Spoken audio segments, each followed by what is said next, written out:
되었는데 물건을 맡기는 것도 아니고 어떻게 맡기라는 거지?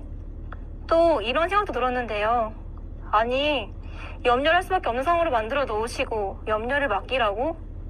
그래서 결국은 기독교 동아리 예배도 안 나가게 되었어요. 저도 주님께 맡기고 싶은데 내가 염려를 맡겨야 할 그 대상이 너무 막연하고 뿌옇게 가려주는 것 같았거든요. 그런데 하나님께서는 그렇게 저를 만나주실 준비를 하고 계셨습니다. 수능날 1교시부터 머리가 너무 아파서 저는 수능시험을 망치게 되었고 인서울 할 줄 알았던 저는 춘천에 있는 국립대학교에 입학하게 된 것이지요. 그리고 춘천에 살고 있던 친척을 통해 춘천 한마교회에 출석하게 되었는데요. 그곳에서 드린 첫 토요 찬양 예배에서 저는 고등학교 때의 고민을 해결받게 되었습니다.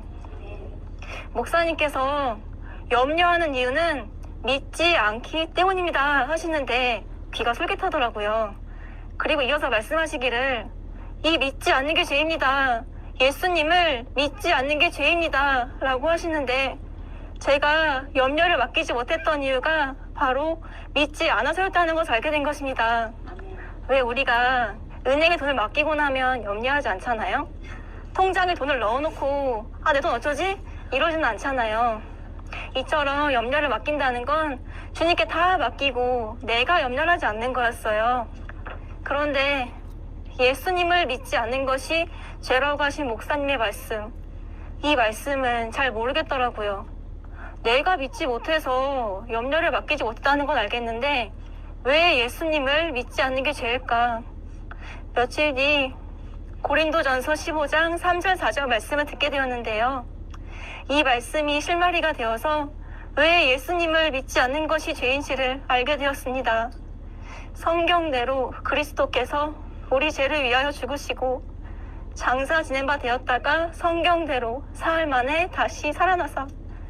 성경대로, 이 단어가 제 귀에 들려왔어요. 그리고 들었던 생각은 예수님은 말과 행동이 일치하는 분이구나 였습니다. 하나님께서는 예수님이 하나님이시라는 것을 알 수 있도록 예수님에 관한 모든 것을 구약의 여러 선지자들을 통해 미리 말씀해 주셨고 오랜 시간 동안 미리 말씀해 주셨던 것이 실제로 예수님에게서 이루어지는 것을 보고 그분이 하나님이신 것을 믿을 수 있게 해주신 거예요. 하나님이 살아계시는구나. 더욱 놀라운 건요. 예수님께서 이 땅에 오셔서는 나는 고난을 받고 십자가에서 죽고 다시 살아날 것이다. 이렇게 말씀하고 다니셨는데 정말 우리 죄를 위하여 죽으시고 사흘 만에 다시 살아나신 거예요. 정말 말과 행동이 일치하는 분이더라고요. 저는 사람들의 말과 행동이 일치하지 않는 것을 보며 실망하고 사람들을 믿지 못하게 되었었는데 예수님은 그런 분이 아니었던 거예요. 예언만 해놓고 말만 해놓고 그렇게 떠벌리기만 해놓고 거기서 끝난 게 아니라 실제로 하신 거예요. 그제야 저는 목사님의 말씀이 이해가 되었어요. 왜 예수님을 믿지 않는 것이 죄인지를요. 예수님을 믿지 않는다는 건 예수님께서 하신 모든 것을 무용지물로 만드는 것이었어요.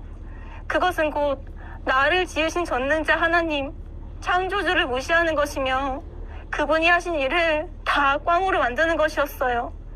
이것이 깨달아지니까 제가 죄인이라는 것을 알게 되었습니다.